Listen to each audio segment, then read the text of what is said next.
আমি রুমে গিয়ে আমার ফোনটা অন করছি, অন করা মাত্রই কারেন্ট চলে এসছে, ঠিক আছে।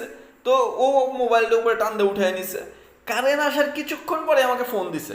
ফোনটা ধরলাম, ধরে যে মাত্র বলছি হ্যালো, বলতেছে আমার এখন আইসক্রিম খাইতে ইচ্ছে করতেছে।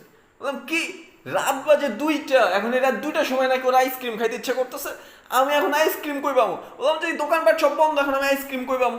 আমি এত কিছু বুঝি না, যদি কারেন্ট যাও রাত্রে তাহলে যাও আইসক্রিম নিয়ে আসো। মানে কি প্যাচের মধ্যে ফালাই দিছে। বললাম আচ্ছা ঠিক আছে, আমি দেখতেছি। এই রাত 2টার সময় একটা দোকান পাটও খোলা নাই, এখন আমি আইসক্রিম কিভাবে ম্যানেজ করবো? তারপরেও বাইরে গেছি, যা দেখি শাটার টাটার বন্ধ করে দোকানদাররা সব ঘুমাইছে।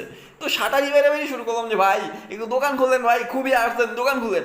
তো কিছুক্ষণ শাটার বাইরে বেরিয়ে করার পরে দোকানদার অবশেষে দোকানটা খুলছে, ভাবছে কি মনে হয় আর্জেন্ট বিষয়। তো খোলার পরে বলছি ভাই একটা আইসক্রিম লাগবে ভাই, একটা আইসক্রিম দেন না, খুবই আর্জেন্ট।